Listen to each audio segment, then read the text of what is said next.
spring. The flowers are blooming and the weather is beautiful outside. It's our favorite time of day, story time. The title of our story today is Talk, Oscar, Please. The author is Karen Kaufman Orloff and it's illustrated by Tim Bowers. Looking at the cover, what do you think the story is going to be about? That's a very good guess. It could be about a boy getting a new dog. Any other guesses? Yes, that's a very good guess. It could also be about a boy playing with his dog. Now tell me something. What makes the author so important? Why is the author needed? Yes, the author's job is to write the words in the story. And when we have words in the story, it tells us what the story is going to be about. Now, what about the illustrator, Tim Bowers? Why is he important? Yes, he's important because he draws the beautiful pictures in the story. So even if you can't read the words, the pictures tell the story also. Let's begin. When we open up, this side of the book is a dedication page. Sometimes the author likes to dedicate his or her stories to important people in their lives. For example, this story is dedicated to Debbie. The author says that Debbie has been in her corner since she was 10 years old. This side of the page is the title page. It gives another view of what the story could be about. On the title page, it looks like the dog is being pretty silly. He has on a hat and some reading glasses and a tie. It also tells us once again the author, Karen Kaufman Orloff, and the illustrator, Tim Bowers.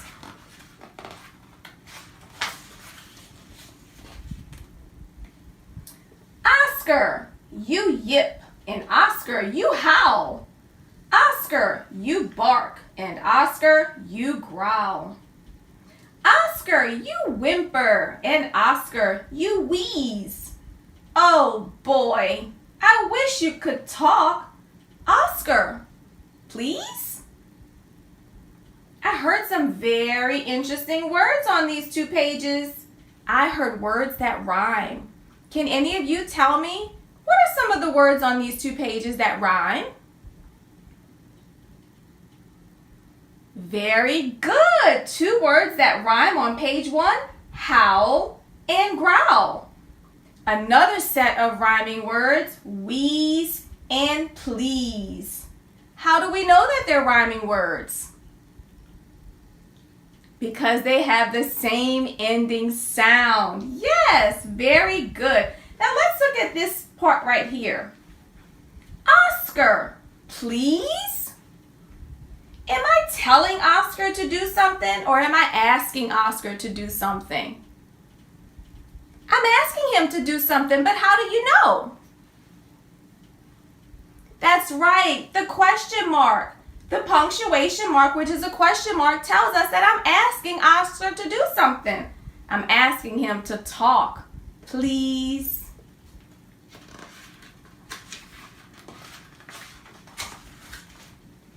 A dog that could talk would be totally cool.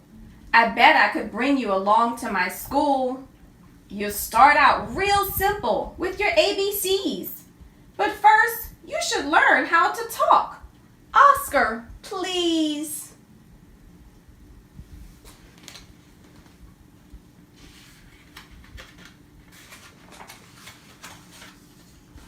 If you could talk, Oscar, you'd coach our new team.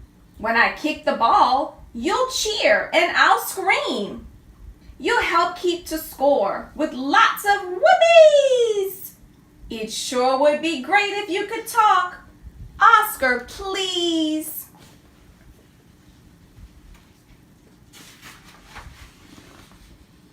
Oh, hikes, you could lead us straight up a steep trail and identify bugs as you point with your tail. You'll love the woods, Oscar. So many big trees.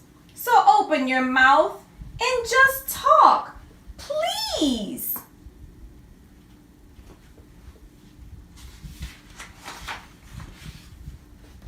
Won't it be great if Mom takes us to lunch?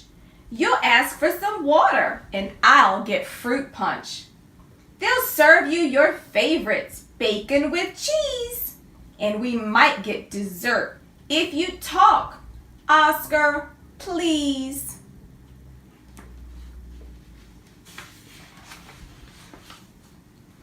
If only you'd talk when we went out to play. Instead of just running, you'd have things to say. You'll crack a few jokes, but I know you won't tease. Not like my big brother. So talk, Oscar, please. He's having lots of fun with Oscar outside, and it looks like a beautiful spring day. The trees have leaves and the grass is green, and it looks like the sun is out. All of the sky is nice and blue. Maybe you'd like to be on a quiz show. They'll ask you some questions to see what you know. You shout out the answers from A through the Z's. You'll love being famous. So talk, Oscar, please.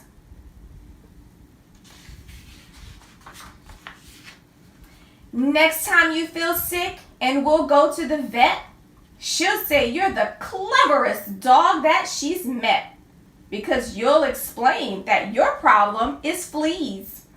It'll be awfully proud if you talk. Oscar, please. Let's take a minute to look at two words on this page. It says that the next time Oscar feels sick, he's going to go to the vet. What is the vet, or who is the vet? Very good. We talked about vets in a different unit that we learned about. The vet is the doctor who takes care of animals. So just like us, when we get sick and we go to the doctor, dogs go to the doctor as well. She's called a veterinarian. She takes care of animals when animals are sick. Now, these words say that the vet is going to think that Oscar is the most clever dog she's ever met. What does that word mean, clever? It's another word for being really, really smart, just like you guys. So Oscar is the most clever dog.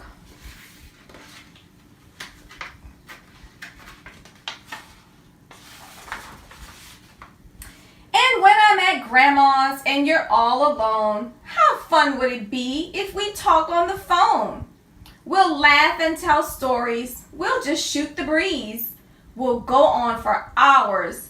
Just talk, Oscar, please. When it's time for bed, it would be a surprise if you'd come and sing me some dog lullabies about collies and poodles, Great Danes, Pekingese. You'd lull me to sleep if you'd sing, Oscar, please. That's very silly. Oscar's singing him some lullabies. Tell me about a time when someone sang lullabies to you. Maybe your mom or your dad or your grandma. Sometimes they read stories or they might sing lullabies to help you get to sleep. Lullabies are beautiful, soft songs to help calm you down. But Oscar, sometimes when we're in my room playing, I feel like I already know what you're saying. Some people may laugh and think it's pretend. But I know it's true because you're my best friend. So look, Oscar is all dressed up in the glasses and the tie, just like on the title page. And this is his best friend who just wanted him to talk. But he knows what he's saying all along because they're friends. The end. I hope you enjoyed reading the story with Miss Lori. Ask your moms and dads and grandmas, any adult who's home with you or a big brother or sister to read a story to you. Have a nice day, guys.